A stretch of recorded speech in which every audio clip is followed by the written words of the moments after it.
നമുക്ക് ആ വകുപ്പുകൾ ഏതൊക്കെ എന്നതും വളരെ പെട്ടെന്ന് ഒന്ന് പരിശോധിക്കാം. അതായത് വകുപ്പുകളിലേക്ക് എത്തുമ്പോൾ IPC 120B എന്നത് നിലനിൽക്കും എന്നാണ് ഇപ്പോൾ നിരീക്ഷിക്കപ്പെടുന്നത്. അതായത് കോടതിയുടെ കണ്ടെത്തൽ തന്നെ നേരത്തെ സൂചിപ്പിച്ചു കഴിഞ്ഞതാണ്. നിരവധിയായ കുറ്റകൃത്യങ്ങൾ നിലനിൽക്കുന്ന സാഹചര്യമുണ്ട്. അതിൽ തന്നെ IPC 120B എന്നത് ഒരാൾ ഒറ്റയ്ക്കോ അല്ലെങ്കിൽ മറ്റുള്ളവരുമായി കൂട്ടുചേർന്നുകൊണ്ടോ ആസൂത്രണം ചെയ്യുന്ന കുറ്റകൃത്യം എന്നുള്ളതാണ്. അതായത് ക്രിമിനൽ ഗൂഢാലോചന ആണ് ഈ വിഷയത്തിൽ നടന്നിട്ടുള്ളത് എന്നതാണ്. ഈ പെൺകുട്ടിയെ അപകീർത്തിപ്പെടുത്തുക, അതോടൊപ്പം തന്നെ പെൺകുട്ടിയെ ശാരീരികമായി ഉപദ്രവിക്കുക. അങ്ങനെ IPC 120B വകുപ്പ് അനുസരിച്ച് 10 വർഷം വരെ തടവ് ലഭിക്കാം. അതോടൊപ്പം തന്നെ ജീവപര്യന്തം തടവ് ലഭിക്കാം, പിഴ ലഭിക്കാം. ഇവിടെ പ്രേക്ഷകർ ഓർക്കേണ്ടത് ഈ വകുപ്പുകളിൽ പരമാവധി ശിക്ഷ ലഭിക്കുമോ കുറഞ്ഞ ശിക്ഷ ലഭിക്കുമോ എന്നതിൽ നമുക്ക് ഈ ഘട്ടത്തിൽ വ്യക്തതയില്ല. അതാണ് പ്രോസിക്യൂഷന്റെ അന്തിമവാദം. വിവിധ വകുപ്പുകൾ ആണ് നിലനിൽക്കുന്നത്.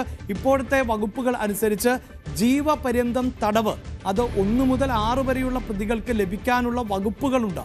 പക്ഷേ ആ വകുപ്പുകളിൽ എല്ലാ വകുപ്പുകളും ഈ പ്രകാരമുള്ള ഏറ്റവും ഉയർന്ന ശിക്ഷ കോടതി നൽകുമ്പോൾ വളരെ കൃത്യമായി പറഞ്ഞാൽ ഇപ്പോൾ ബലാത്സംഗ കുറ്റത്തിന് ഒരു നിശ്ചിത ശിക്ഷയുണ്ട്. അതിൽ പരമാവധി ശിക്ഷ നൽകുക, അശ്ലീല ദൃശ്യങ്ങൾ പകർത്തിയതിൽ പരമാവധി ശിക്ഷ നൽകുക, ഗൂഢാലോചനയ്ക്ക് പരമാവധി ശിക്ഷ നൽകുക. അങ്ങനെ കണക്കാക്കി വരുമ്പോൾ അത് ഒരു പക്ഷേ 100 വർഷത്തിനൊക്കെ മുകളിലുള്ള ശിക്ഷ പോലെ ഉയർന്നു പോകാവുന്ന ശിക്ഷാവിധികളാണ് വരാൻ പോകുന്നത്.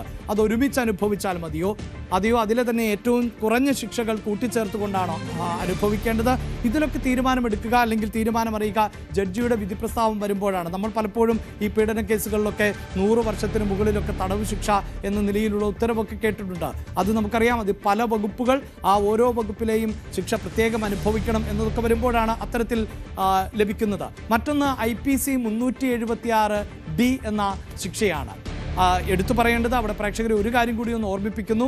നമുക്കറിയാം ഭാരതീയ ന്യായ സംഹിത എന്നതാണ് ഇപ്പോഴത്തെ നിയമ സംവിധാനങ്ങൾ എന്നത്. അതനുസരിച്ചാണ് ഇപ്പോൾ കേസുകളിൽ വിധി പറയുന്നത്. പക്ഷേ ഈ സംഭവം നടക്കുന്നത് 2017 അന്ന് പീനിയൽ കോഡാണുള്ളത്, ഭാരതീയ ന്യായ സംഹിതയല്ല. അതുകൊണ്ട് തന്നെ IPC അനുസരിച്ചായിരിക്കും ശിക്ഷ വരിക.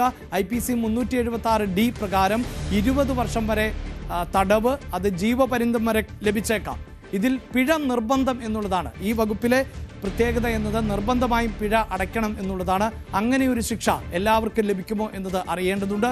മറ്റൊന്ന് IPC 354 IPC 354 പ്രകാരം 5 വർഷം വരെ തടവ് ശിക്ഷ ലഭിക്കാം എന്നുള്ളതാണ്.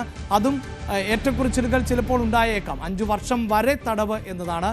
മറ്റൊന്ന് IPC 354B ഇത് 7 വർഷം വരെ തടവ് ശിക്ഷ ലഭിച്ചേക്കാവുന്ന വകുപ്പാണ്. മറ്റൊന്ന് IPC 367 10 വർഷം വരെ തടവ് ലഭിച്ചേക്കാവുന്ന ശിക്ഷയാണ്. ഇങ്ങനെ നമ്മൾ ഈ തടവ് ശിക്ഷയുടെ വിശദാംശങ്ങളൊക്കെ നോക്കുമ്പോൾ അതിൽ ജീവപര്യന്തം തടവുണ്ട്, 20 വർഷം തടവുണ്ട്, 10 വർഷത്തെ തടവുണ്ട്, 5 വർഷത്തെ തടവുണ്ട്, 1 വർഷത്തെ തടവുണ്ട്, മാസങ്ങൾ നീളുന്ന തടവുണ്ട്. ഇതെല്ലാം വ്യത്യസ്തമായി തന്നെ അനുഭവിക്കണം എന്ന ഉത്തരവിലേക്കായിരിക്കുമോ ജഡ്ജി പോവുക, അതോ ഇത് ഒരുമിച്ച് അനുഭവിച്ചാൽ മതി എന്നുള്ളതായിരിക്കുമോ? ഇതിലൊക്കെയാണ് ഇനി നാളെ വ്യക്തത കൈവരേണ്ടത്. ഒരുപക്ഷെ ഈ പ്രോസിക്യൂഷന്റെ വാദം സമൂഹത്തിന് പാഠമാകേണ്ട വിധിയാണിത് എന്ന് ഇവർ ഇനിയും പുറത്തിറങ്ങി നടക്കുന്നത് പൊതുസമൂഹത്തിന് അപകടമാണ്, പ്രത്യേകിച്ച് സ്ത്രീകൾ ഉൾപ്പെടെയുള്ളവർക്ക് അപകടമാണ് എന്ന തരത്തിലൊക്കെയുള്ള അന്തിമവാദം കൂടി നടക്കും.